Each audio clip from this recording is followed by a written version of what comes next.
Hey there! Tonight, we're not going to royal courts or grand feasts. We're going somewhere quieter. Somewhere colder. And much harder to survive. A place you'd likely never want to visit, because if you did, you wouldn't last long. Tonight, we're returning to a medieval village. But not the romantic kind with quaint cottages and cheerful markets. No. This village is different. It's hungry. It's cold. It's ruled by fear and sickness and silence. It's a place carved out of dirt and desperation, barely holding on at the edge of history. A place where famine, plague, and power shaped every breath. This is not the part of the Middle Ages people like to remember. This is the part most people didn't survive. So if slow, honest history helps you drift off, feel free to settle in. Dim the lights. Let the hum of the fan be your backdrop. Let the world soften around the edges. And let's begin. Somewhere in a forgotten corner of the realm, no name, no landmark, just a shallow valley scraped clean by centuries of wind and want. You wouldn't find it on a map. Maps don't bother with places like this. No roads lead here. No songs are sung of it. But here is where most people lived. And died. It's early spring. But not the warm kind. The hungry kind.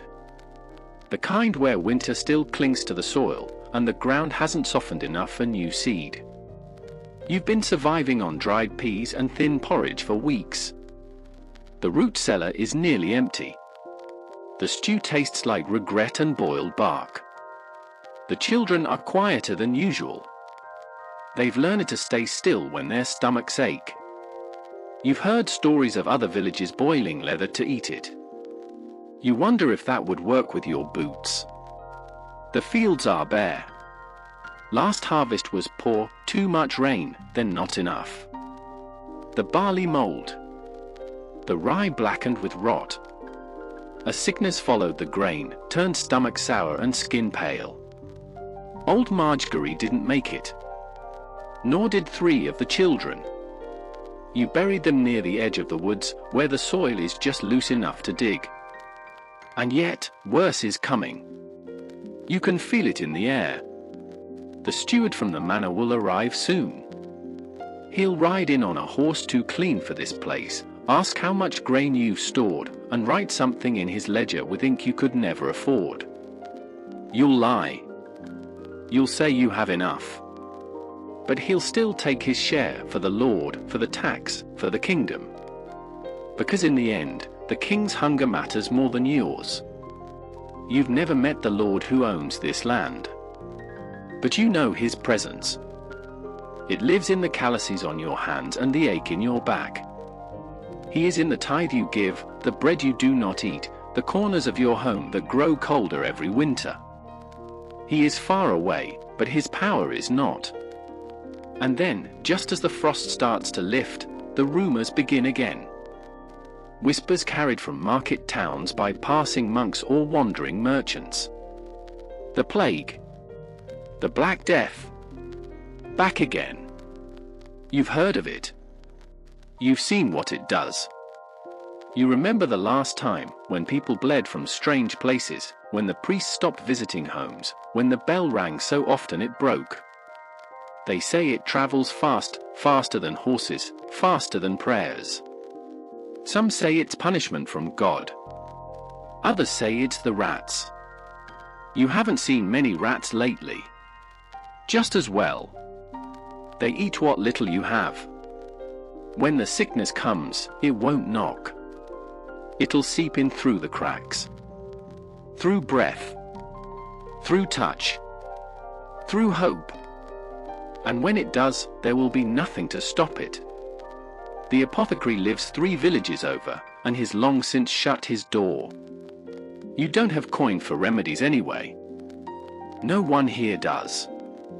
Some families will board up their homes and refuse to come out.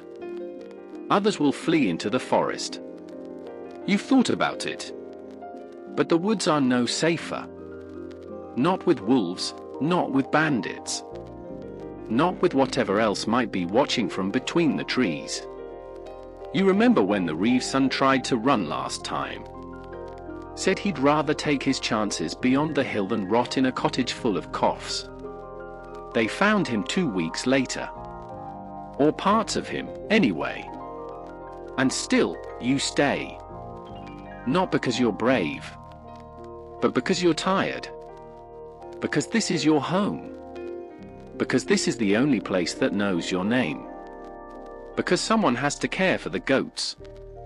For the children. For the patch of soil that might, just might, grow something if the rains come right this year. You sit by the hearth, such as it is. The fire barely warms the room, but it keeps the worst of the damp away. Smoke curls up through a hole in the roof and settles into the thatch, where it will linger for years. You can taste it when you sleep. There are no chimneys. No windows. Just slits in the wall to let the light in and the stench out. You share this one room with 6 other people and 2 chickens. The cow used to sleep inside too, but she died last winter. Fell in the mud and never got back up. You cried harder for her than you did for some of the neighbors. Outside, the wind picks up. It always sounds like someone whispering your name. The door rattles on its wooden peg. The shutters flap. You'll fix them in the morning. Or you won't. There's always something more urgent. Like not dying. And still, somehow, the days pass. Slow. Relentless. The rhythm of survival becomes its own kind of prayer. Gather wood. Tend fire. Fetch water. Stir pot. Chase chicken. Repeat. Each breath is an act of defiance. Each day is a small victory against the weight of centuries trying to press you back into the earth. And yet, you wonder, what would it be like to live without fear? Without pain? Without the constant knowing that you are disposable? You've heard stories of places with clean water, with bread every day, with no lords, no plagues. Cities. Maybe across the sea. Maybe in heaven. Maybe not real at all. Still, you dream. Not in grand visions, but in flickers. A warm bed. A full belly. A quiet evening without dread scratching at the door. You hold tight to these small dreams. Because hope, even here, is harder to kill than rats or crops or peasants. The plague will come again. The steward will return. The winter will be worse. The hunger deeper. The losses heavier. And yet, you will wake up tomorrow. You will stand. You will shovel mud. You will fix the roof with straw that leaks anyway. You will bury what must be buried. And you will keep going. Because that's what peasants do. Not for glory. Not for legacy. But because there is no other choice. And somehow, in the quiet persistence of your breath and footsteps, you have built something that the lords and kings never could, a life carved out of dust and fire and grief. And that is enough. For tonight. For now. So sleep well, quiet traveler. The world was never kind. But for a moment, you endured it anyway. Their days were governed not just by the rising and setting sun, but by the will of the Lord who owned the land upon which they toiled. This Lord, the feudal master of the manor, was often a figure distant yet ever present in the lives of the peasants. His power was absolute within his domain, and his word was law. Not all lords were cruel, but many were harsh and indifferent. To them, the peasants were less individuals than they were tools, tools that planted, harvested, built, and bled. The taxes were steep, the demands unyielding. A peasant might surrender a significant portion of his grain to the lord, leaving his own family with barely enough to survive the winter. In some manners, the Lord Steward enforced these duties with iron severity. If a man failed to meet his quota, he might face punishment, a fine, a public rebuke, or worse, a beating administered before the village. A common saying among peasants was that God watches the soul, but the Lord owns the flesh. For many, the nobleman's manner was as immovable and intimidating as a mountain, and as merciless in its hunger for rent, labor, and obedience. Worse still, during years of poor harvest or famine, when the earth gave little and the sky remained pitilessly dry, the peasant still had to pay. He could not plead hunger. The granaries of the Lord must be filled, regardless of whether the peasant's own cupboard was bare. And so they endured. But there were greater miseries yet to come, miseries that even the most powerful lords could not command nor contain. Around the mid-14th century, a shadow fell over Europe. It crept in quietly at first, through ports and along the trade roads. Carried by merchant ships, borne upon the backs of rats and the bite of fleas, came death. Sudden, indiscriminate, and merciless. The people called it many names. The Great Mortality. The Pestilence. But history would remember it simply as the Black Death. It struck without warning. A man might wake in the morning feeling well enough to plough his fields, and by nightfall he would be feverish and near death. Painful swellings, blackened sores, and bleeding from within. Some died within hours. Others lingered in agony for days. Villages emptied almost overnight. Whole families perished in their huts. Fields went untended. Cattle wandered the roads without owners. Priests gave last rites until they too collapsed. And the bells, always the bells, ringing ceaselessly for the dead, so many that bell ringers themselves began to fall. In some regions, as many as 1 in every 2 people died. The lords, once so proud and powerful, found themselves helpless. Their gold could not buy safety. Their swords could not cut through plague. Castles locked their gates, but still the sickness crept in. In the countryside, peasants buried their own dead in shallow pits. Some villages were so thoroughly wiped out that no one remained to toll the death knell. Panic spread faster than the disease. Some believed it was God's punishment for sin. Others blamed outsiders or the poor. Flagellants wandered the land, whipping themselves in repentance. Superstition flourished like mold upon bread. Yet even as the world seemed to crumble, some endured. The plough returned to the furrows. Children were born to fill the empty homes. Nature healed, in time. And the survivors, thinner, quieter, and deeply changed, returned to the life they had always known, tending animals, sowing seeds, watching the sky. The plague had left a scar upon the soul of Europe. But the peasant's work remained. And so did the seasons, steady and patient. The wheel of life turned on.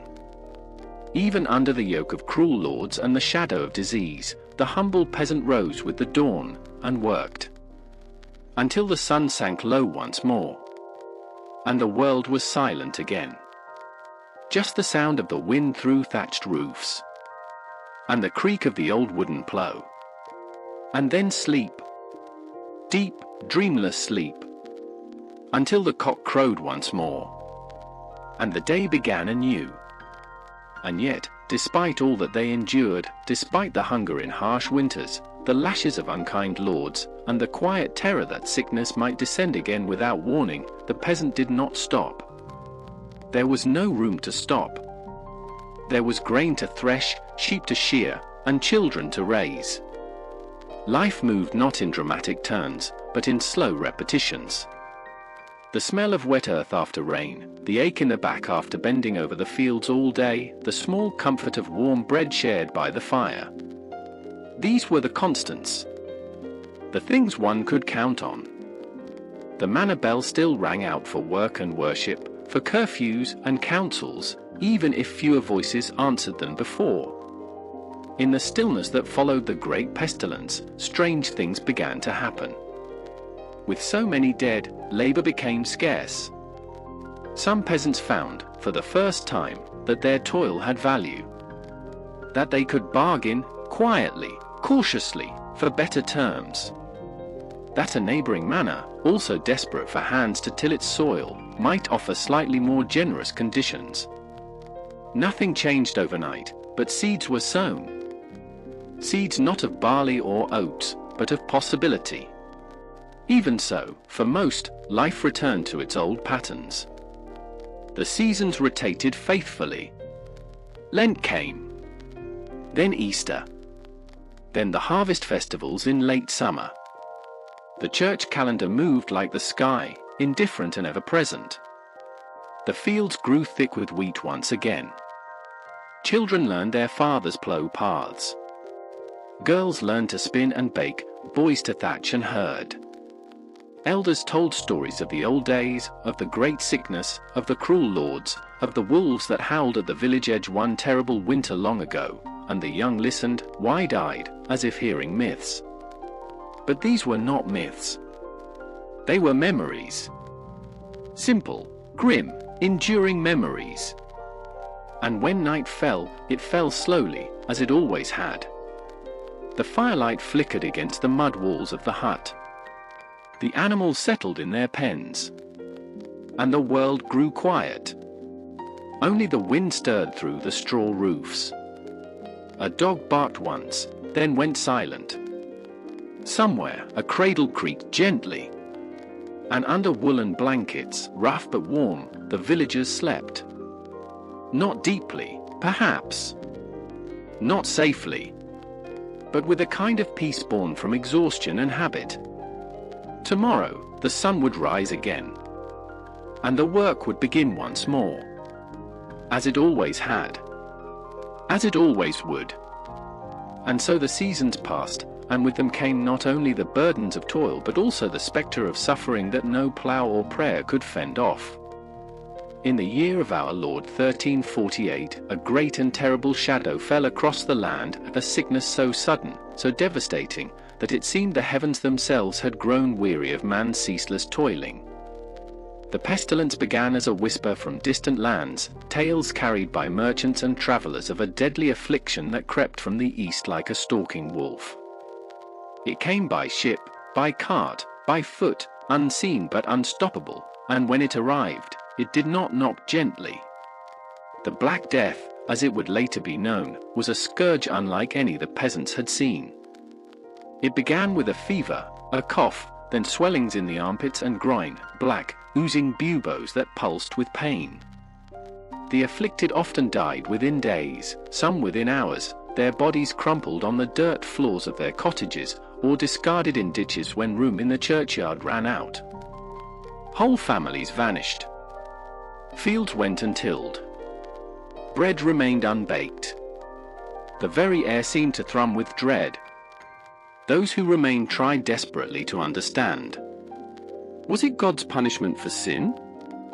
Was it the devil's work? Or the result of poisoned wells, as some claimed in whispers? But understanding did little to protect them.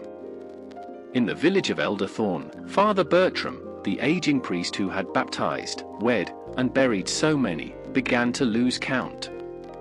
His sermons grew quieter.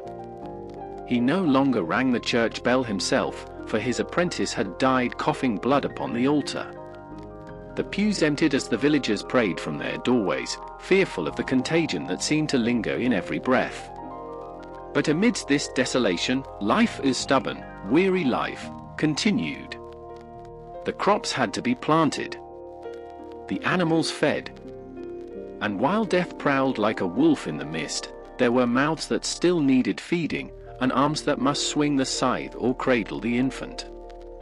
When the plague finally receded, it left behind not peace, but silence, a haunted kind of quietude, as though the very earth was mourning. Villages that once echoed with laughter and labor stood hollow. Fields overgrown with thistle bore witness to the absence of hands that once tilled them. Yet in the wake of such horror, something curious happened. With fewer peasants remaining, the value of their labor began to rise. The surviving workers, hardened by grief and scarcity, began to demand more grain, more coin, more freedom. The lords, weakened by loss and desperate to see their manors function again, were forced in some cases to agree. Not all lords, however, were willing to bend.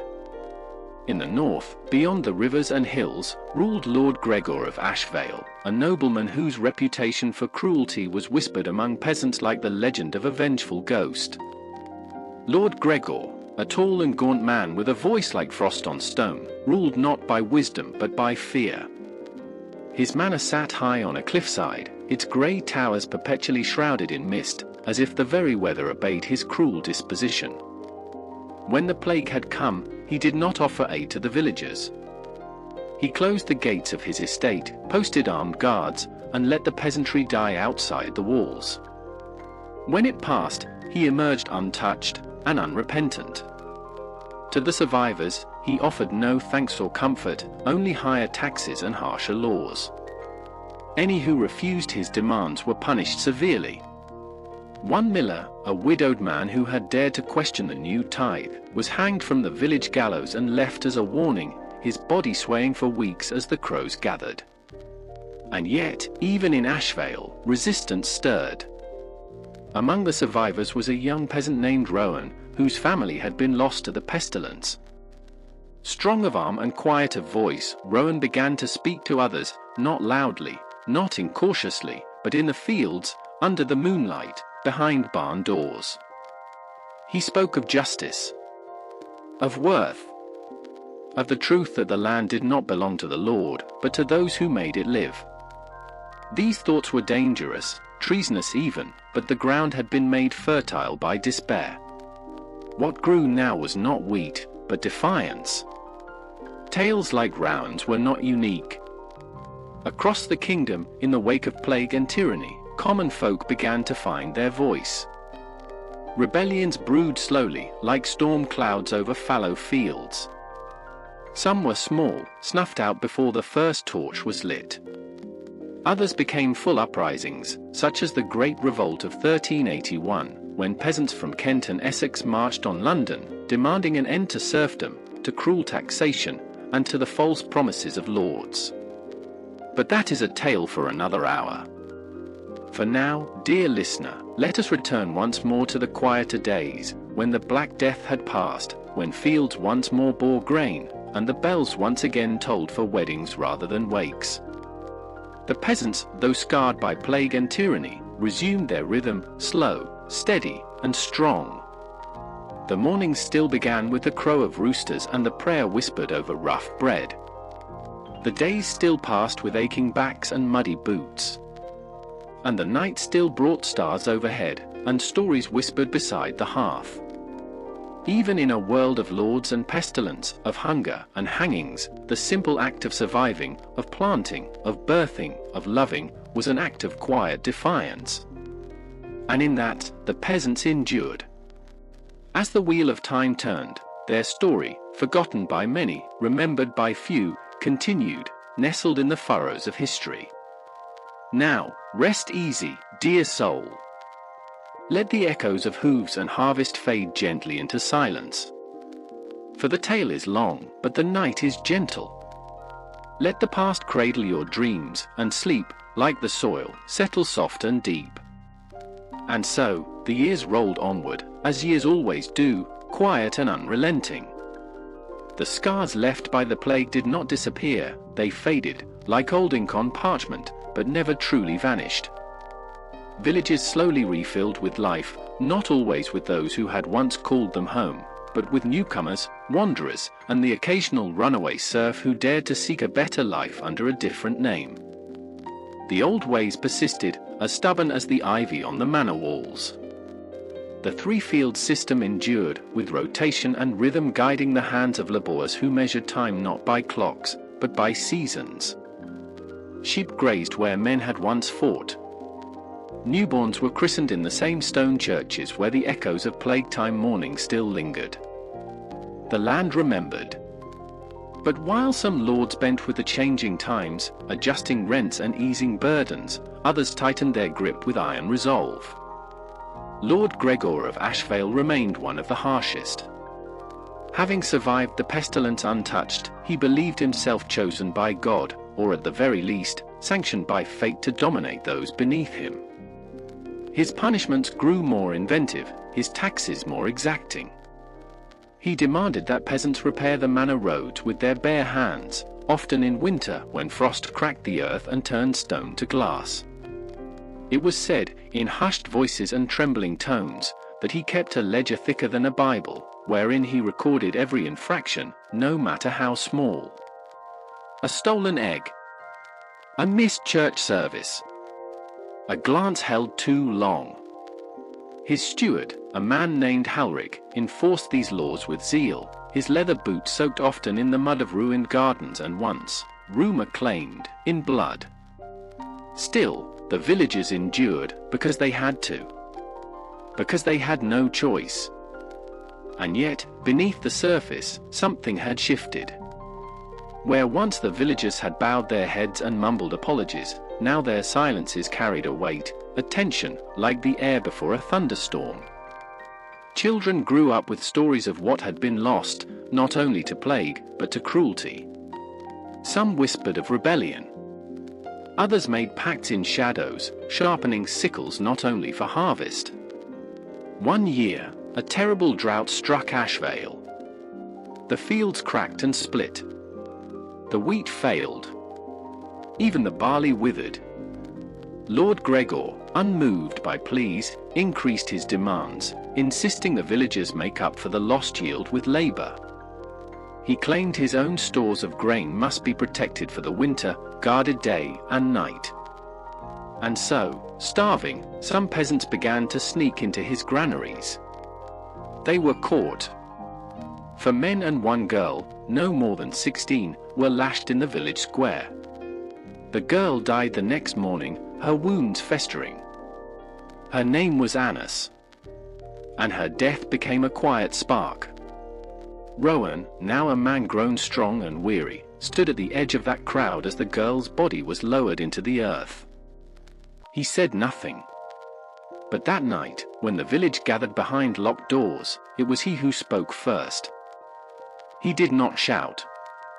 He simply told them the truth, that Lord Gregor had broken the covenant between ruler and ruled.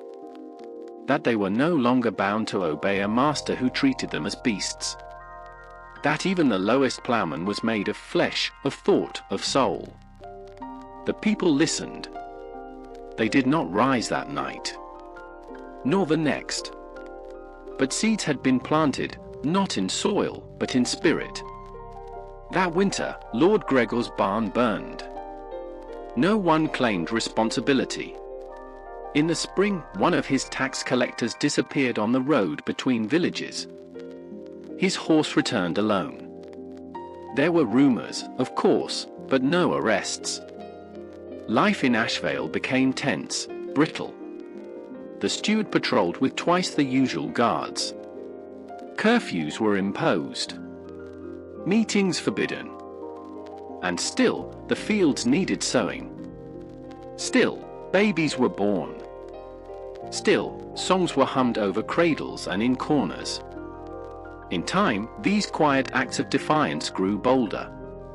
One morning, the Lord's banners were found torn and trampled in the churchyard. A scythe was left leaning against the pulpit. Another morning, the manor well had been salted, the water rendered useless. None confessed. All remained silent.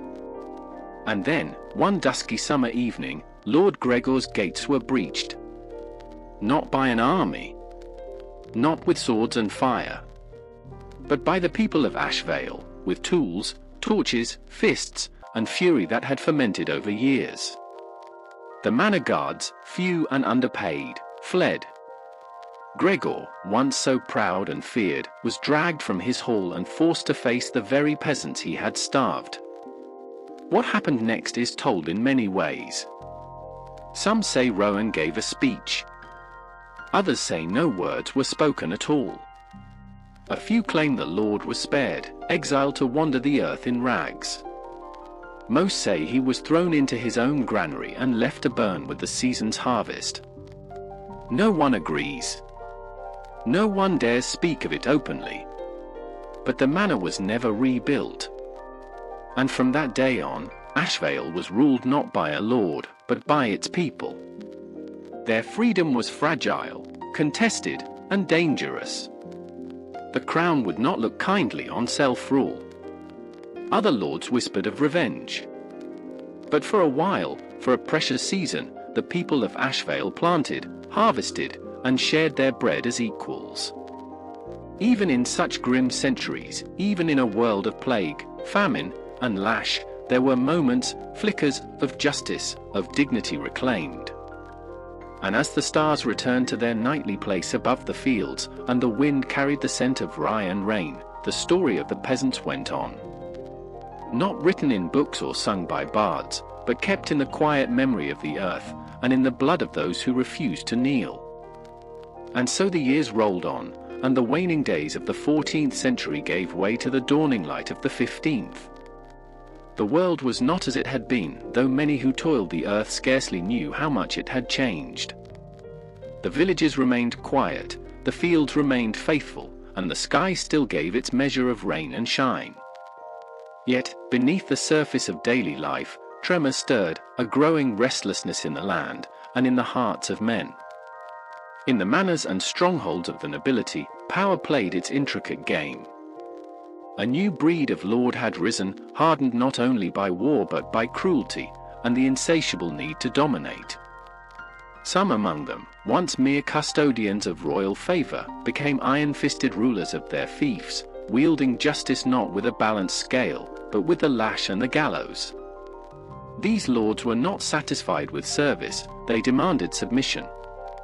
Their hallways echoed not with music, but with the cries of prisoners chained in dungeons below. In many such domains, the peasants trembled more at the sight of their lord's horse than at the storm clouds overhead.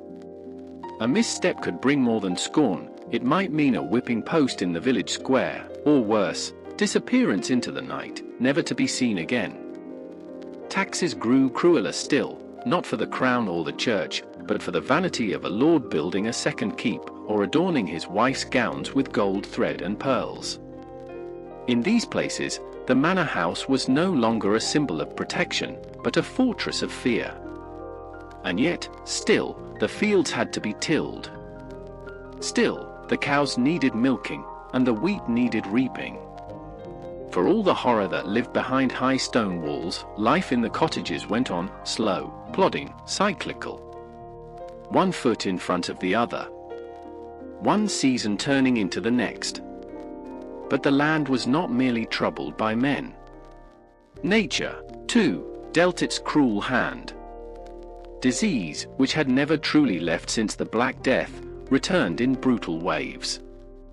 In some places, it was a cough that rattled the lungs, then a fever, and finally silence. In others, it was the telltale swelling, the blackened sores, and the stench of decay that signaled a plague's return. People whispered of God's wrath, of devils walking amongst them, of witches in the woods. In cities, the dead piled high in carts, and the bell of the church tolled endlessly. But even in the countryside, where homes were scattered and distant, the plague found its way. Sometimes it came with a traveling merchant. Sometimes with a soldier returned from war. Sometimes, it seemed, the disease rode on the wind itself. Whole families vanished. Villages were abandoned, roofs sagging under the weight of silence. Fields grew wild, orchards went unpicked, and roads disappeared beneath grass and moss. Those who survived often did so with fear carved deep into their souls. Children no longer played freely near the forest's edge. Women crossed themselves at every shadow.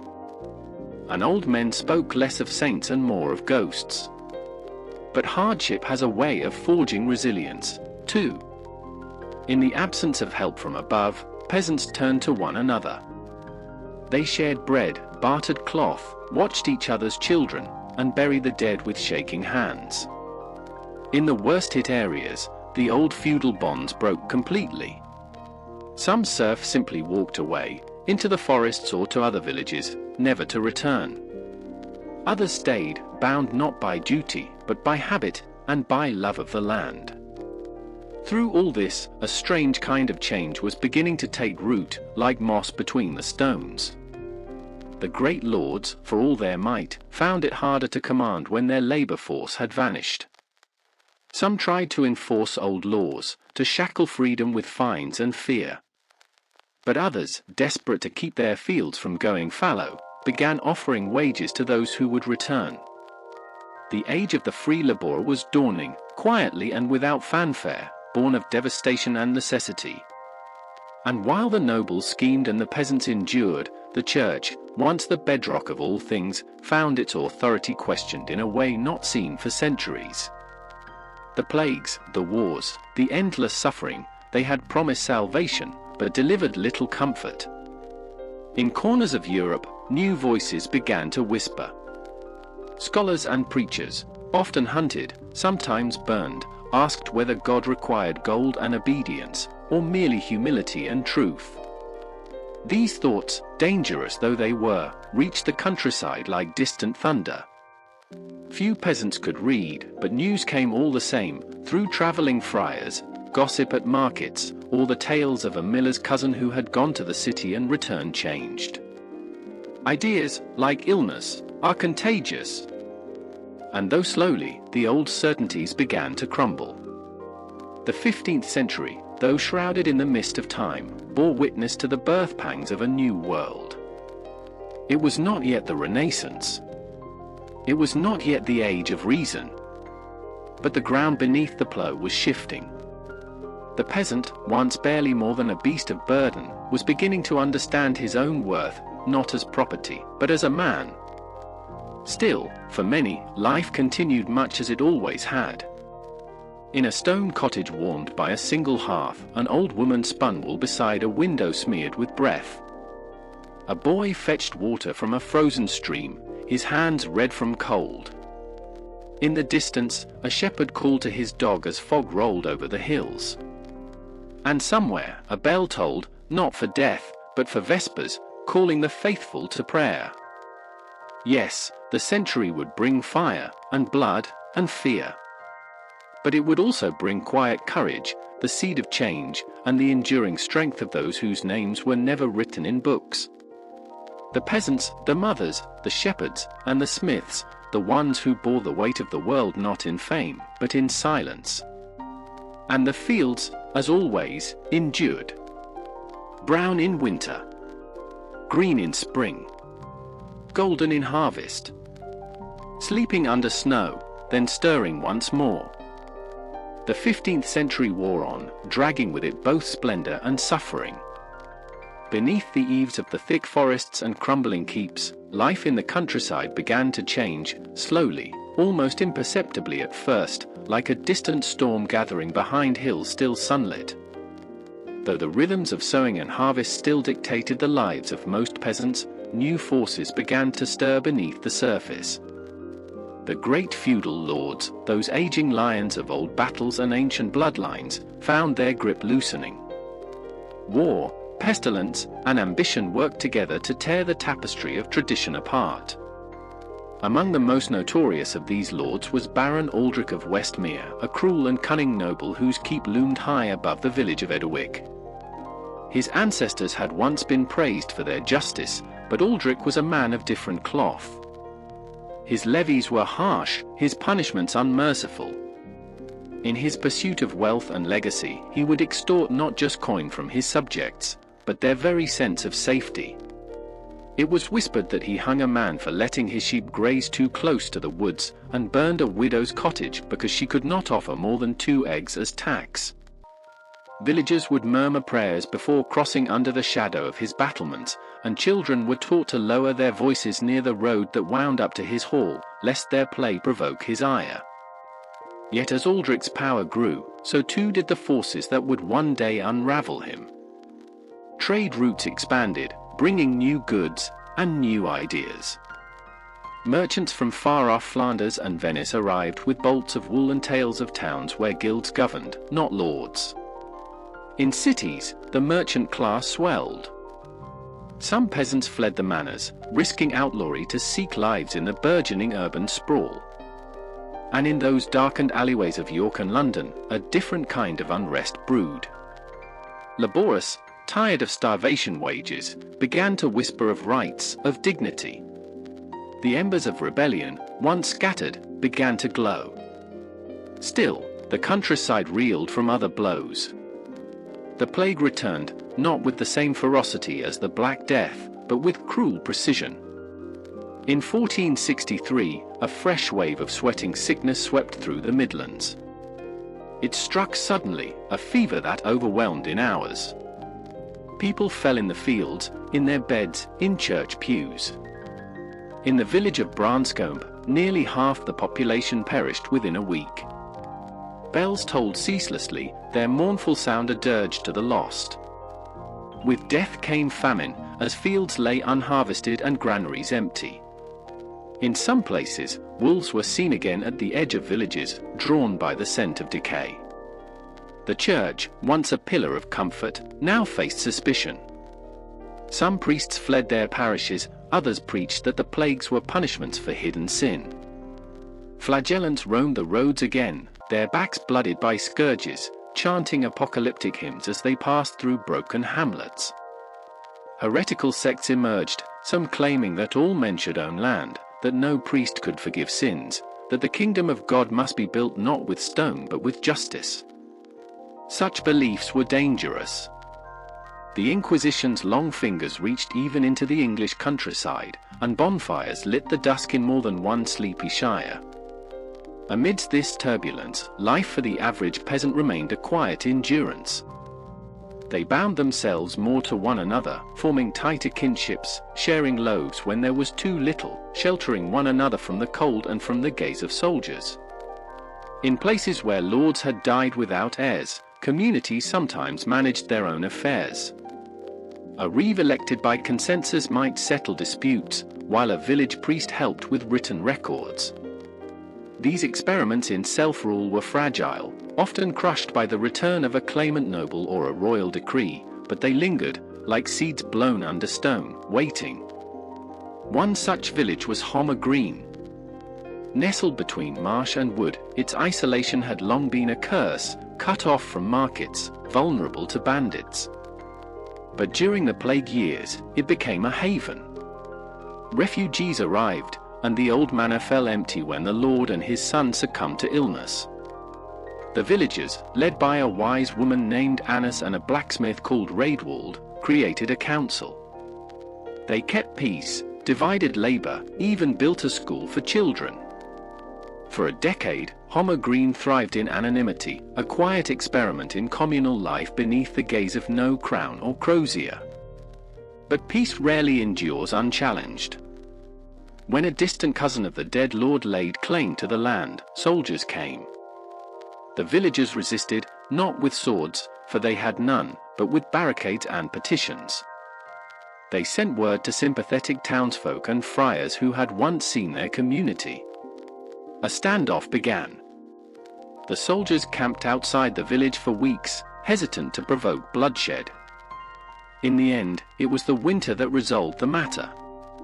The river flooded, cutting off supply lines, and the would-be claimant retreated, grumbling, back to the city.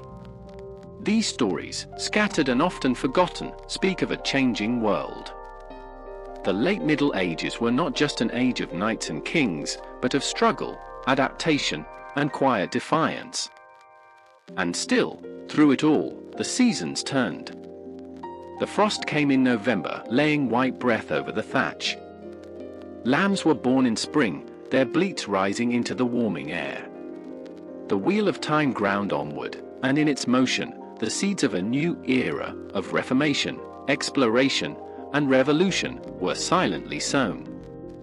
As the 15th century drew toward its twilight, the world that had once seemed eternal, of lords in stone halls, of peasants bending beneath the sun, of sermons and seasons and unchanging order, began to fracture in quiet but undeniable ways.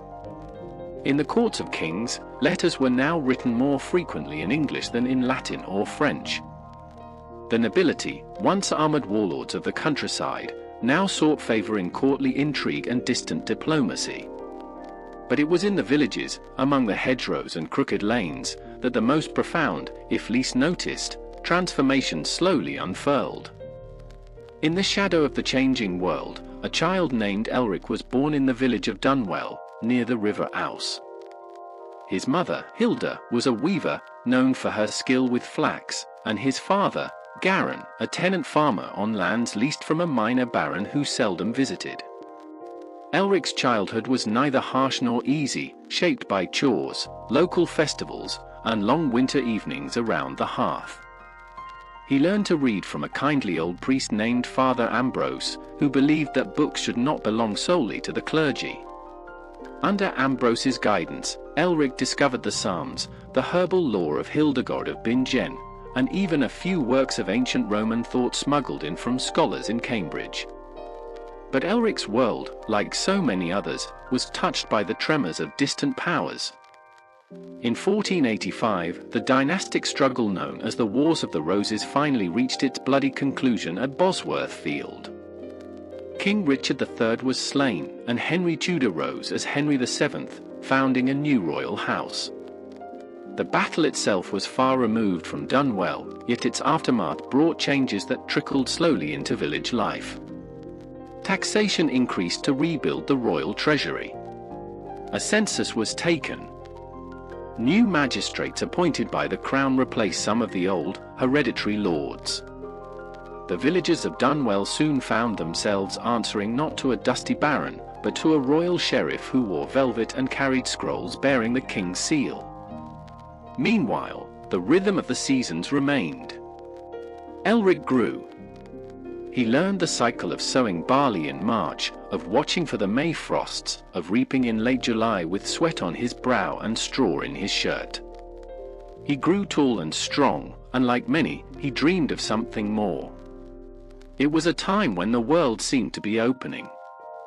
In the towns, printers had begun to appear, setting movable type and multiplying books in a matter of days. The tales of faraway lands, of Constantinople fallen, of new routes to Cathay, of great ships with billowing sails, filtered into village alehouses with the return of wandering jouglots and ex-soldiers. In 1492, news spread of a Genoese sailor who had sailed west from Spain and claimed to have reached new islands. The story sounded mad, impossible. Some said he had fallen off the edge of the world and returned with his mind shattered. Others whispered of gold, strange fruits, and dark-skinned peoples dressed in feathers. In Dunwell, the tale was heard with a mix of awe and skepticism. Elric listened, wide-eyed, wondering what lay beyond the horizon he had never crossed. At the same time, the winds of religion began to stir restlessly. Though Martin Luther would not hammer his theses to the church door until the next decade, murmurs of dissatisfaction were already rising. People questioned why indulgences were sold, why the Latin Mass could not be spoken in the common tongue, why bishops lived in luxury while peasants starved. Father Ambrose continued to preach gently, but he no longer chided those who asked uncomfortable questions. He even began to translate small passages of scripture into English for his flock, a quiet act of defiance. By the turn of the century, Elric was a man of 30, with calloused hands and thoughtful eyes. He married a woman named Lena, a strong-willed daughter of a miller, and together they began to raise a family in a cottage near the Elm Grove. Their lives were modest, made of bread and broth, of laughter under the stars and sorrow when a child fell ill. But they were also lives touched by the quiet progress of a changing world. Elric taught his children to read, using worn pages salvaged from a discarded psalter. Lena joined with other village women to demand fairer weights at the Lord's granary, citing laws once unknown to them but now copied and passed from town to town. Farther afield, change swept faster. The enclosure movement, which saw common lands fenced off and converted to private pasture, began to reach their region. Where once villagers had grazed sheep and gathered firewood freely, they now found hedges and signs proclaiming the land forbidden. Tensions rose. Some villagers, desperate, pulled down fences by night. Others fled to the cities, swelling the ranks of the poor and landless in places like Norwich and Bristol. Beggars multiplied. So too did thieves and wandering bands of former soldiers turned mercenaries or outlaws. In response, the laws hardened. A new Vagrancy Act declared that those without work or home could be whipped, branded, or imprisoned. The age-old distinction between the settled and the rootless grew sharper. But even among hardship, there were moments of wonder. Traveling players came through Dunwell, performing tales of ancient Troy and the misadventures of Robin Hood. A new cartographer passed through, bearing maps that showed not just the English coast, but strange new lands beyond the sea, labeled with names like Hispaniola and Terra Nova. And still, as always, the seasons turned. Snow fell on the fields in January, and children carved shapes into the frost. Bees buzzed in June, and the wheat turned golden. Elric, now greying, stood often in the doorway of his home, watching the sky. He had never seen a ship or crossed a border, yet his life had touched empires, kings, and oceans through the quiet revolution of literacy, trade, and faith. It was a world in flux, neither medieval nor fully modern, filled with contradiction and potential. The last embers of feudalism still glowed in the manor courts, even as coins replaced tithes and contract replaced oath. The church still held power, but its authority began to waver beneath the weight of printing presses and protest. The people, long bound to the soil, now stirred restlessly, sensing that they stood at the edge of something vast and uncertain. And so, the age of the peasant as the cornerstone of rural life, though not ended, began to fade. Their story, often unwritten, whispered from mother to daughter, father to son, would pass into the next era, not with fanfare, but with the quiet dignity of those who endured. As the 15th century continued to unfold, a deep unease began to settle like an unspoken storm over the fields of England. The rhythms of life, once predictable and secure, began to show cracks. The peasants, who had long accepted the heavy yoke of feudal obligations, began to shift uneasily under its weight. The laws that bound them to the land, that kept them tethered to their lords and masters, were suddenly questioned in whispers at tavern tables, in the corners of barns, and during the long, sleepless nights by the hearth. They had seen the lords grow richer, their lands expanding, while their own pockets remained empty and their families faced hunger in years of bad harvests. It was in this climate of discontent that unrest began to stir in the villages, a quiet but increasingly desperate murmur that would soon boil over into open revolt. The peasants, living in the shadow of their feudal lords, had long endured harsh conditions, the crushing weight of taxes, the demands for forced labor, and the endless tolls they paid to work the land they called their own. But when news spread of a new edict from the crown, one that tightened the laws around land ownership, increasing rents and further restricting access to common lands, the tension finally snapped. It was during the bitter winter of 1493, when the cold seemed to slice through the very bones of the villagers, that the first sparks of rebellion ignited. In the village of Dunwell, where Elric and his family lived, the seeds of protest had been quietly sown. The sheriff, a man named Walter Drayton, had arrived in the village with a new set of demands from the lord of the manor. Rents were to be increased, and fines for land use would be enforced more strictly than ever before. The villagers, already struggling to feed themselves through the harsh winter months, found themselves caught between the crushing weight of feudal obligations and the barest scraps of survival. It was Elric who first spoke out at the village meeting, his voice rising above the murmurs of the crowd. His words were simple, but they carried the weight of a lifetime of hardship. He spoke of fairness, of justice, of the years spent under the thumb of their lord, with nothing to show for it but the weariness of endless toil. "We are the ones who till the soil," Elric said, his voice steady and calm. "We are the ones who make this land fruitful. And yet, we are the ones who suffer the most. The villagers, weary and hungry, looked to him with a mixture of hope and fear. They had heard rumors of uprisings in other parts of the kingdom, of peasant revolts that had been ruthlessly crushed by the king's soldiers. Yet there was something in Elric's words that stirred their spirits. In that moment, they knew that they were not alone. They were not the only ones to suffer. And perhaps, just perhaps, they could stand together against the injustice that had plagued them for so long. Elric's words spread like wildfire across the village, and soon, other villages in the region began to stir as well. The sheriff's demands were met with defiance, and the peasants began to refuse the increasing rents and taxes. They held meetings in secret, gathered under the cover of darkness to discuss their plight, to plan their next move. The local clergy, though often bound to the landowners, began to offer quiet support to the movement, speaking of justice and equality in their sermons. The land was the people's, they said, and it was their right to live in peace and security. As the spring thawed the earth in 1494, tensions reached a boiling point. The sheriff returned to Dunwell, bringing with him soldiers and a message from the lord of the manor: the peasants must pay or face punishment. This time, the villagers did not cower. Instead, they stood together, defiant. Armed with little more than farming tools, they confronted the soldiers in the village square. It was not the first time that a peasant revolt had been sparked, but it was perhaps the first time that a village had risen up so fiercely in the face of overwhelming odds. The confrontation was brutal. The soldiers, accustomed to the obedience of the common folk, were caught off guard by the strength of the peasants' resolve. In the end, the villagers managed to drive the soldiers out of their village, sending a message that would echo across the land. The rebellion spread quickly, igniting a fire of resistance that could not be easily extinguished. The villagers of Dunwell were no longer just a collection of weary peasants, they were a symbol of something much larger, a movement for justice that was beginning to ripple across the countryside.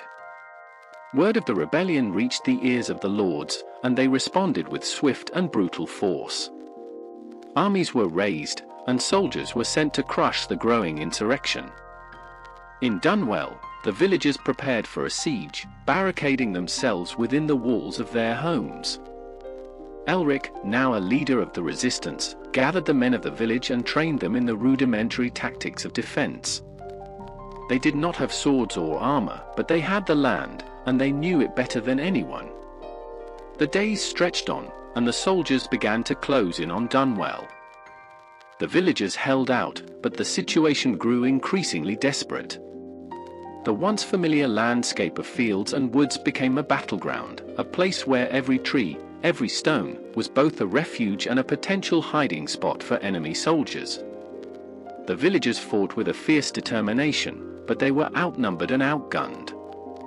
Still, they refused to surrender. It was in the final days of the siege that Elric made a desperate decision. With the villagers cornered and the soldiers closing in, he sent a small group of men to the nearby town of Aylesbury, hoping to find reinforcements from other villages who had also been suffering under the weight of feudal oppression. It was a long shot, but it was their only hope. The days that followed were filled with uncertainty and fear. The villagers held their ground, but the weight of their isolation began to tell. It seemed as though the cause for which they had fought so hard was slipping through their fingers. And yet, in the darkest hours of the siege, when all hope seemed lost, the reinforcements arrived. The soldiers who had been sent to crush the rebellion were overwhelmed by the unexpected arrival of a large group of peasants from neighboring villages, who had heard the call for help and had answered. The tide of the battle shifted, and the Lord's forces were forced to retreat. For the first time in many years, the peasants had won a battle. But it was not just a victory for Dunwell, it was a victory for all those who had suffered under the yoke of feudalism. The rebellion did not end the rule of the lords, but it sent a message that would echo through the centuries. It was a message that reminded those in power that the people had a voice, and that, when pushed to the edge, they could rise up and demand their dignity. It was a moment of change, a small but significant turning point in the history of the land. As the summer of 1494 drew to a close, the village of Dunwell slowly began to rebuild. The rebellion had brought both triumph and loss, but the spirit of resistance remained strong. Elric, now a leader of his people, continued to fight for justice, for the rights of the common folk. And though the road ahead would be long and difficult, the villagers knew that they had shown their strength. They had stood up, and for the first time in generations, they had made their voices heard. But the echoes of their struggle would not fade so easily. Across the land, the seeds of resistance had been planted, and though it would take many years for them to fully bloom, the fires of change had been lit. The feudal system, with its harsh taxes and oppressive lords, could no longer go unchallenged. The peasants, once voiceless and oppressed, had begun to speak out, and in time, the world would listen. As autumn arrived in 1494, the villagers of Dunwell were still recovering from the fierce battle they had fought in the summer. Their homes, once sturdy, were now scarred by the marks of war. Yet the spirit of the people remained unbroken. What had started as a quiet whisper of dissent had turned into a full-fledged movement, a movement for justice, for dignity, for the rights of the common folk. Though the rebellion in Dunwell had been a small spark, it had spread far beyond the boundaries of the village. The peasants of neighboring towns had taken notice, and word of the victory against the Lord's soldiers had inspired others to speak out against the feudal system. In the villages of the surrounding region, the mood had shifted. The once passive acceptance of the Lord's demands had been replaced by a growing resistance. The peasants were no longer content to toil in silence, they now demanded a share of the wealth that the land produced.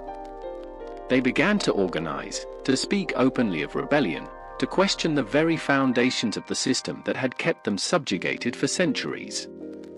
The nobility, however, was not blind to this change. The rebellion in Dunwell had shaken the very core of the feudal order, and the lords were determined to crush the uprisings before they could spread further. The king, who had long turned a blind eye to the suffering of the common people, was now forced to respond. He sent out his army, commanding them to suppress the growing tide of resistance. But the peasants were not intimidated. They had tasted victory, and they were no longer willing to cower before the might of the king's army. The rebellion had become a symbol of something greater than just their own plight. It had become a symbol of hope for all those who had been oppressed, of a world where justice and equality could exist, where the common man could live without the constant fear of exploitation. As winter approached, the leaders of the rebellion, Elric, now a seasoned leader, and others who had joined the movement, gathered in secret to plan their next steps. They knew that the coming months would be crucial. The king's army was marching closer, and the time for confrontation was fast approaching. Elric had become more than just a symbol of the resistance. He had become the voice of the oppressed. His words, though simple, carried the weight of years of suffering. The peasants rallied behind him, not just because of his strength, but because he spoke to their deepest fears and desires. He understood their struggles in a way that no lord or king ever could. "I have seen what it means to work the land," Elric told his followers during one of their secret meetings. "I have seen the hours we toil, the sweat on our brows, the blood we've spilled for this land. And yet, when we fall, when we can no longer work, there is no mercy, no kindness, no understanding. They leave us to starve, to suffer, while they sit in their castles, counting their wealth." The crowd nodded in agreement, their faces hardening with resolve. "We will not be silent anymore," Elric continued. "We will not live in fear. The time has come to take back what is ours. This land is ours, and it is time we demand our share." The room erupted in applause, the sound of their unity filling the air. It was in these moments that Elric could feel the strength of their cause, the power of their collective will. The rebellion had become more than just a fight for survival. It was a fight for the very soul of the people. As the rebellion gained momentum, the king's forces began to gather, marching across the land to suppress the uprising.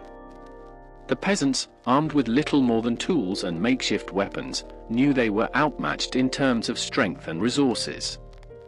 But they also knew that their numbers, their determination, and their cause were their greatest assets. The king's army, led by a ruthless general named Sir Geoffrey, was well trained and heavily armed. They had been tasked with quelling the rebellion quickly and decisively, and Sir Geoffrey had no intention of allowing any signs of insurrection to survive.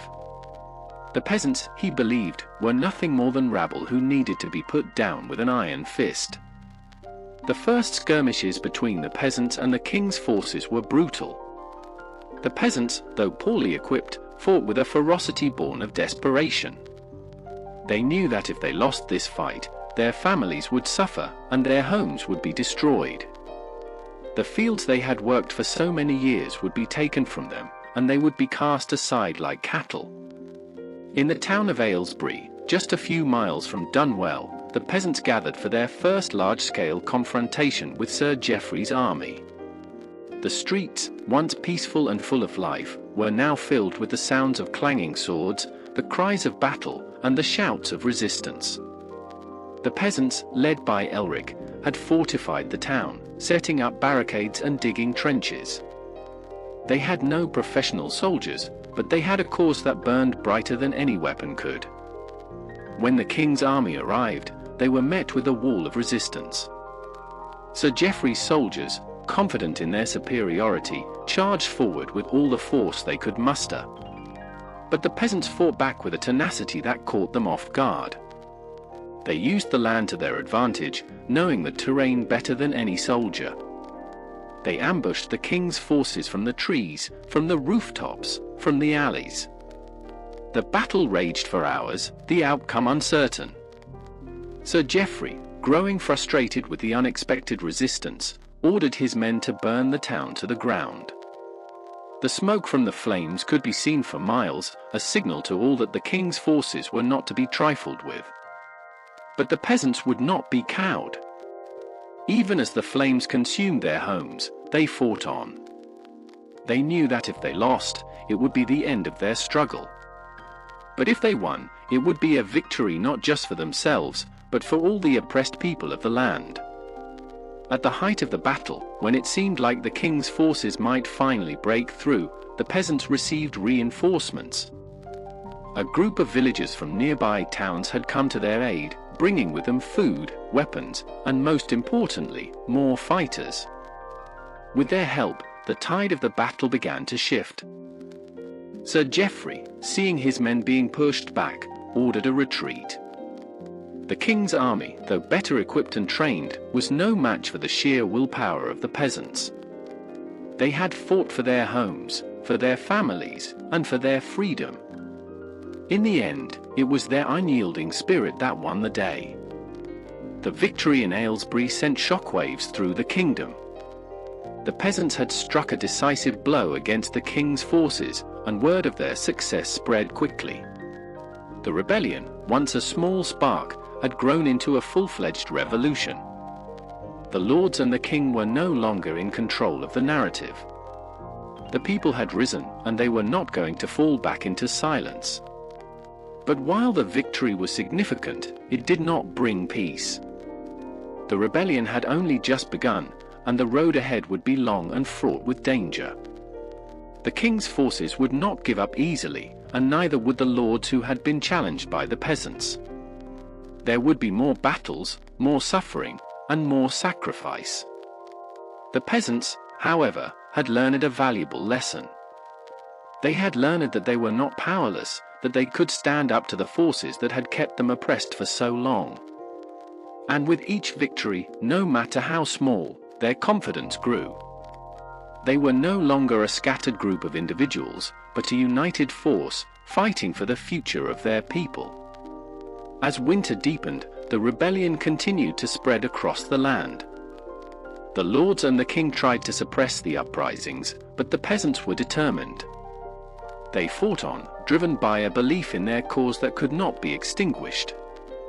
They had tasted victory, and they would not let it slip away. In the spring of 1495, the rebellion reached its peak. The peasants, now organized and battle-hardened, launched a coordinated assault on the castles and strongholds of the lords. The battles were fierce, but with each passing day, the lords' grip on the land grew weaker. The peasants had shown that they were not afraid to fight for what they believed in, and in doing so, they had proven that the old order was no longer sustainable. The king, seeing the writing on the wall, finally agreed to meet with the leaders of the rebellion. The negotiations were tense, and many of the peasants feared that they would be betrayed. But in the end, the king, recognizing the growing power of the people, agreed to grant them certain concessions. The feudal system, while not abolished entirely, was reformed, and the peasants were granted more rights, more freedom, and more control over the land they worked. It was not a perfect victory, but it was a victory nonetheless. The peasants had fought for their rights, and they had won. They had shown the world that the power of the people, when united, could not be easily silenced. And though their struggle was far from over, the events of the 15th century had changed the course of history forever. The land, once dominated by the lords and kings, was now a place where the voices of the people could be heard. The peasants had won their dignity, their rights, and their future. And though they would continue to face challenges, they knew that they were no longer alone. They were a part of something larger, something that would shape the future of the kingdom for generations to come. As spring blossomed into summer in 1495, the wind of change blew across the kingdom. The land, once darkened by the shadows of feudal oppression, now seemed to hum with the possibility of something new.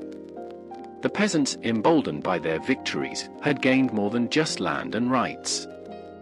They had gained a voice in a world that had long ignored them. But the journey ahead was not without its dangers. Even as the victory seemed within reach, the forces that had long controlled the land were far from defeated. The rebellion had sparked something deeper, a fear that rippled through the castles and courts of the nobility. The king, still reeling from the losses his forces had suffered, called for a council. The nobles gathered at the king's court, the air thick with tension. Each lord was filled with a sense of urgency, afraid that the revolt was not just a passing storm but the beginning of a shift in power. The rebellion, which had once been dismissed as an inconvenience, had become a movement that threatened to overturn centuries of tradition. For the first time, the nobility realized that the peasants, those whom they had always looked down upon, had the power to change the course of history. The king's chief advisor, Lord Ravenshade, was the first to speak. A man known for his cunning and cold demeanor, Ravenshade was not one to take defeat lightly. He had witnessed firsthand the brutality of the rebellion and understood the necessity of regaining control. "The peasants are emboldened, Your Majesty," he said, his voice low but firm. "We cannot allow this to continue. Their insurrection has reached beyond Dunwell. It is now a movement that has spread across our lands. They believe they can challenge the power of the crown." The king, weary from years of war and dissension, nodded. His face, once flushed with the arrogance of absolute power, now bore the marks of doubt. "What do you suggest, Lord Ravenshade?" Ravenshade stood tall, his dark cloak swirling around him as he stepped forward. "We must strike decisively," he said. "We must remind the peasants who truly holds power. A few more examples of what happens when they rise against us will serve as a reminder. We will crush their spirit, break their morale. Let them know that they will never succeed." The king's eyes glinted with a dangerous mix of fear and resolve. He turned to the other lords, who were watching the exchange closely. "Prepare your armies," the king commanded. "We will put an end to this rebellion once and for all." But little did the king know, the resistance was not simply an army, it was a cause. The peasants had learned from their previous victories. They were no longer just fighting to survive, they were fighting for something far greater, the right to live freely, without the shackles of centuries of oppression. And in the heart of the rebellion, there was a leader who embodied that cause more than anyone else, Elric. Elric had become a legend. His name had spread far beyond Dunwell, beyond Aylesbury. To the peasants, he was not just a leader, but a symbol of hope, of defiance. He spoke not just with words, but with action. And it was his actions that inspired thousands to rise up against the old order. In the months that followed the victory in Aylesbury, Elric's leadership had solidified the rebellion. He was no longer just a voice in the crowd, he was its rallying point. The people followed him because they believed in him. He was one of them, a farmer, a worker, a man who had felt the lash of the lords and tasted the bitterness of injustice. He understood their pain because he had lived it. One afternoon, as Elric sat in a dimly lit hut, surrounded by his closest advisors, he received word of the king's latest plans. The message was brief but clear: the king was mobilizing his forces for a final assault. This would be their last chance to end the rebellion. Elric's eyes narrowed as he read the letter. It was a challenge to everything the rebellion stood for. "The king believes this will be the end of us," Elric said softly, the weight of the moment pressing down on him. "But he does not understand that this is no longer just about land or wealth. This is about our right to live without fear." His advisor, Alistair, a grizzled veteran of many battles, spoke up. "We've fought them before, Elric. We can do it again. But we'll need to strike before they have a chance to organize fully. We need to catch them off guard." Elric nodded. He knew that time was running out, and their window of opportunity was closing. The peasants could not afford another drawn-out conflict. Their numbers were still smaller than the king's army, and though they were united by a common cause, they lacked the resources and training of the royal forces.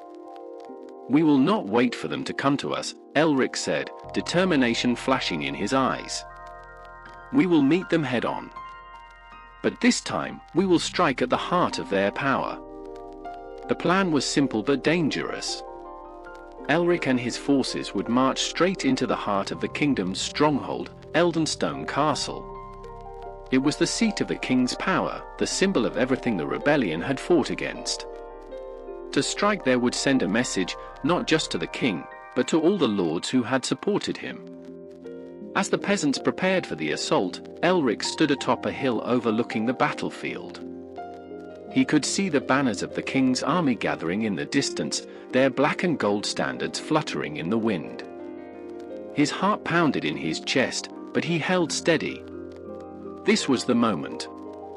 The outcome of this battle would determine the future of the kingdom, and perhaps the future of the entire world. With a deep breath, Elric turned to his men. "This is it," he said, his voice steady but filled with passion. "Today, we fight not just for our homes, but for the future of our children, for the future of all who have been oppressed for centuries. This is our moment. We will make it count." The peasants, though nervous, nodded. They had followed Elric through hardship and victory, and they would follow him now, into the jaws of battle.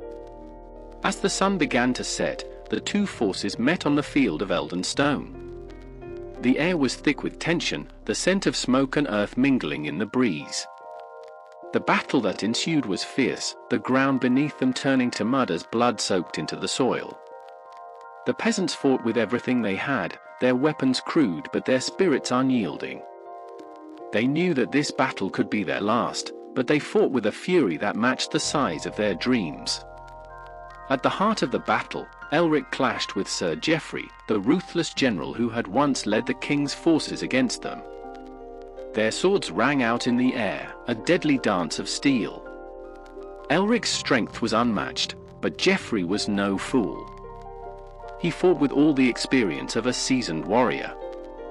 The two men circled each other, each waiting for the other to make a mistake. In the end, it was Elric's resolve that won the day.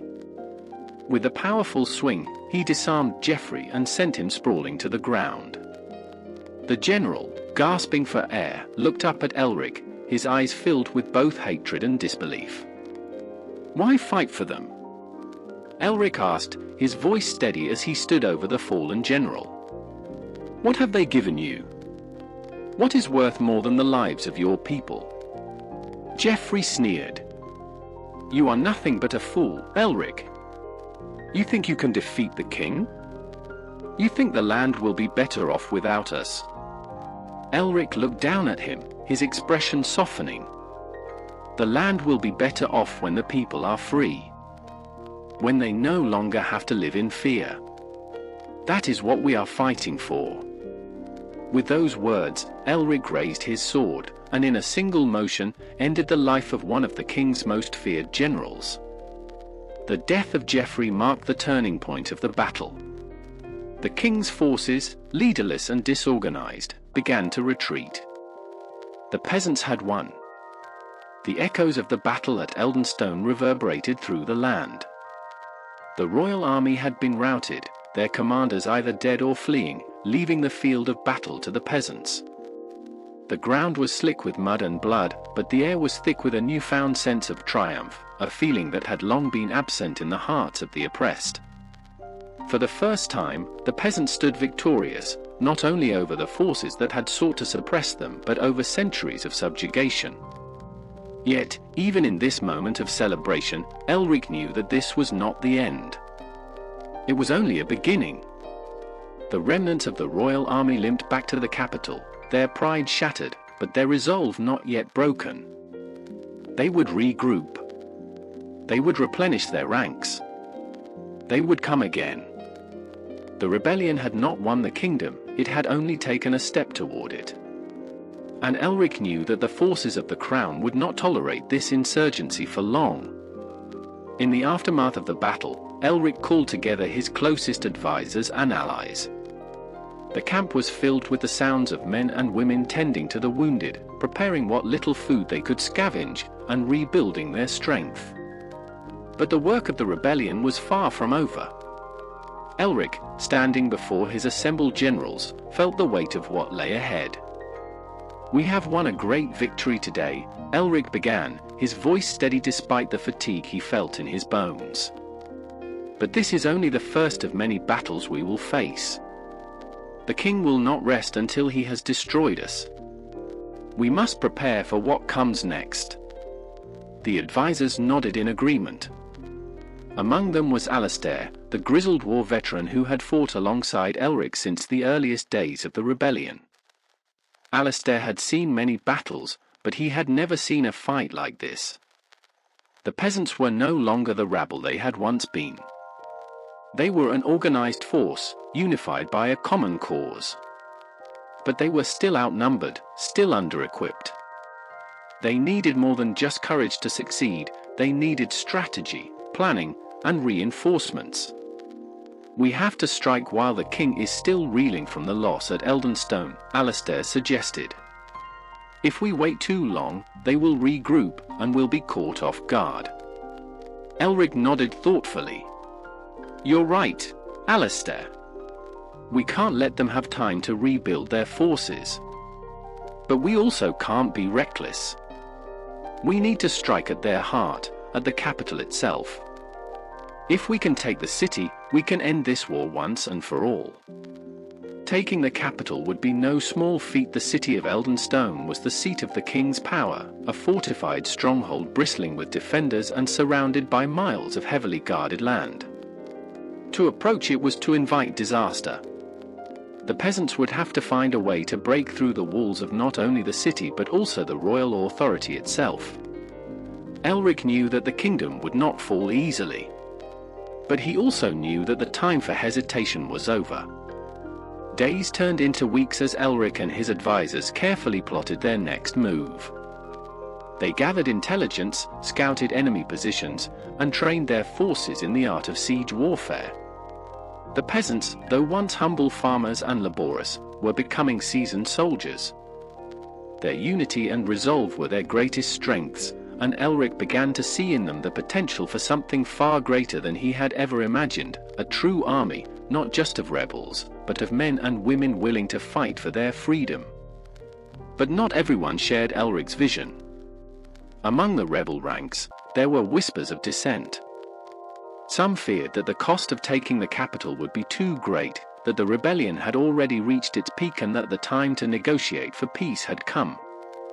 They argued that Elric's pursuit of absolute victory was a dangerous gamble, one that could lead to ruin. But Elric would not be swayed.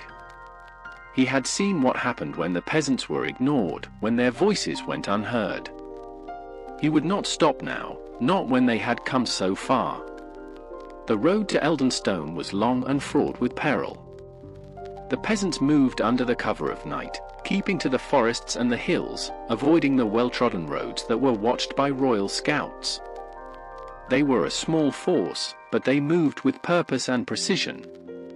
Elric, leading them, felt the weight of his decisions bearing down on him. He had once been a simple farmer, a man who lived by the seasons and the soil, but now he was something more, a symbol of resistance, of hope, and of defiance. By the time they reached the outskirts of the capital, the weather had turned. A fierce storm rolled in from the east, turning the ground into a quagmire and limiting visibility. It was both a blessing and a curse. The rain would mask their movements, but it would also make the siege more difficult.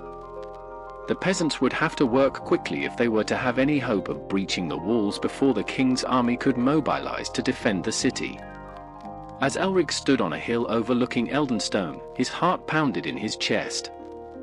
He could see the castle, its towering walls shrouded in mist, the fires of the royal camp flickering in the distance.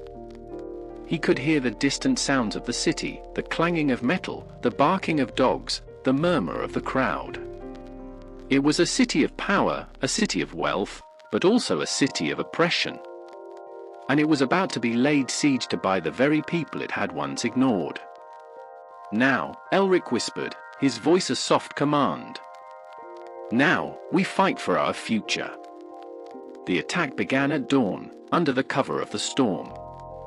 The peasants, armed with crude weapons and makeshift siege equipment, moved swiftly and silently toward the city walls. They had no choice but to rely on stealth, hoping that the king's forces would be caught off guard. The rain poured down in sheets, drenching them to the bone, but they pressed on, determined to succeed. The first wave of attack came from the eastern gate, where Elric's forces had positioned themselves. The city guards, ill-prepared for an assault in such weather, were slow to respond. The peasants breached the outer defenses with surprising speed, using ladders and ropes to scale the walls. The clash of steel and the shouts of battle filled the air, but Elric's forces were relentless. They pushed forward, determined to make their way to the heart of the city. The battle raged for hours. The peasants, though outnumbered, fought with the strength of men who had nothing left to lose. They fought not for glory or riches, but for their right to live freely, to reclaim the land that had been stolen from them. Elric led the charge, cutting down any who stood in his path, his sword flashing in the rain-soaked air. By midday, the rebels had gained a foothold within the city. The royal forces, stunned by the speed and ferocity of the attack, were in disarray. But the battle was far from won. The inner walls of the city remained heavily fortified, and the king's elite guard had been mobilized to protect the citadel at all costs. Elric knew that the final push would be the hardest. But he also knew that if they could take the heart of Eldenstone, they could end the rebellion once and for all. The fighting grew fiercer as the day wore on. Elric's forces, battered but unyielding, pressed forward through the streets of the city. They were met with fierce resistance, but they fought on. At every turn, the peasants faced royal soldiers, knights, and mercenaries, but they never faltered. They were united by a single purpose, to break the chains that had bound them for so long. Finally, after hours of relentless fighting, Elric and his forces reached the heart of the citadel. The royal guards, though well trained, were no match for the fury of the peasants. The king's forces were broken. With a final surge of strength, Elric broke through the gates of the inner sanctum, standing face to face with the king's final line of defense. The citadel's halls were eerily quiet, the clashing of swords and the distant roars of battle echoing down from the courtyard. Elric's boot slapped against the cold stone floor, the sound reverberating in the tense silence. His chest heaved with exhaustion, but his resolve was unwavering. They were close now, so close to ending the kingdom's tyranny. He could feel it in the air, that electric anticipation of the final confrontation.